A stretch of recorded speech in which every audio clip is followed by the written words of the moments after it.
Our next speaker is a certified mediator in the area of public policy management.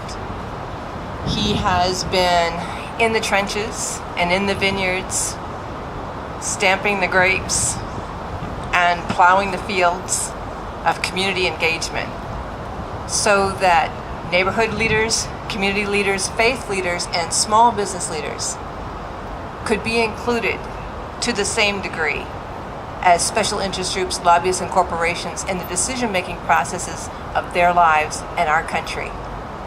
Mr. Al Bartell.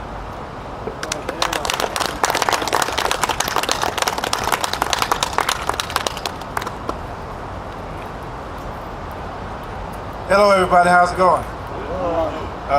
Those of us who knew we were going to speak, we all got together and pulled straws and see which one was going to speak after Dr. Durley, and I got the short straw. So it is standing on the shoulders of what Dr. Durley was saying. It is absolutely critical that we look at what is it going to take to bring all of us together. And we have different views about what all of us means.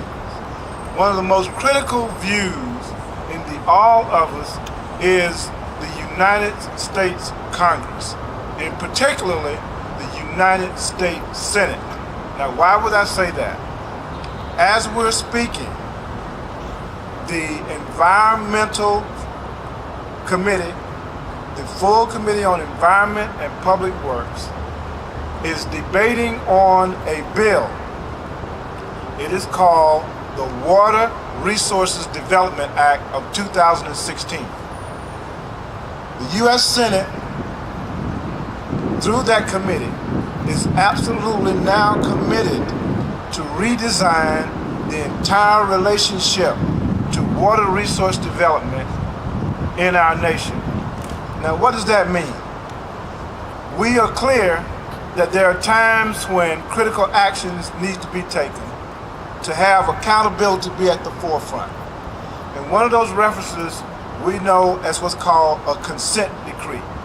And a consent decree is a function of the judicial system kicking in and cities and counties being held accountable to put the resources that are necessary, and also have all of the stakeholders being involved in the decision-making process of policy.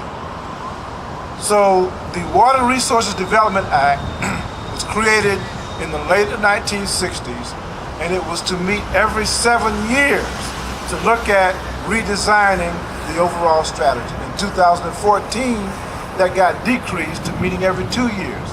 So this year, the U.S. Congress is going to put forth an entire relationship of what cities, counties, and states can develop a relationship to consent decrees, develop a relationship to strategies.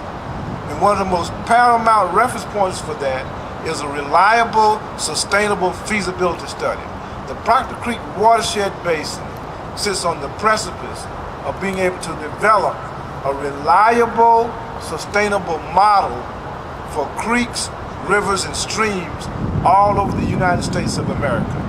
So that full Senate committee, that full committee on environment and public policy, and the Water Resources Act of 2016 is possibly one of the most critical pieces of legislation to establish what we do, how we think, and how we interact with the environment as we move into the dawn of the 21st century. So it is fitting that we have the original communication originate right next to the capital of the state of Georgia, where our members of the General Assembly, and by the way, I want to appreciate State Representative Park Cannon for being here. Wave at everybody, Park. She is committed that the whole relationship of environmental forum gets to be a cornerstone of the General Assembly for the state of Georgia. And so, as you know, we have cities, we have over 400 cities and towns here in the state of Georgia. We have 159 counties.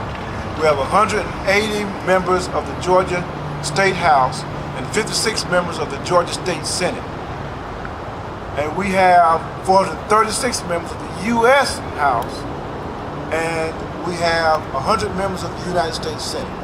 The critical public policy body in all of that is the full Committee on Environment and Public Works for the United States Senate. And one of the most critical pieces of public policy is the Water Resources Development Act of 2016. So as a public policy leader, I'm committed to having neighborhood leaders, community leaders, faith leaders, and small business leaders be included in the design, the delivery, and the distribution of that legislation.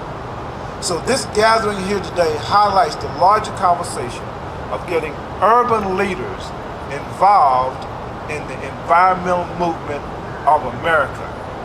There's been a lot of work done for suburban leaders and rural leaders to be involved in the environmental movement. We're now clear that the urban environment, urban communities contribute to the larger core of the problems that exist in the environment. So it is fitting that we get urban leaders involved in the environmental movement of America. This gathering kicks off that conversation.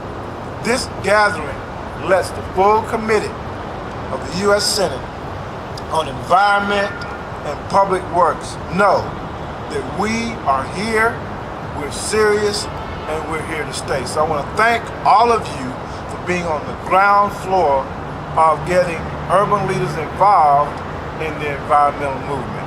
And that is my communication on this public policy reference point, and I appreciate the opportunity to speak.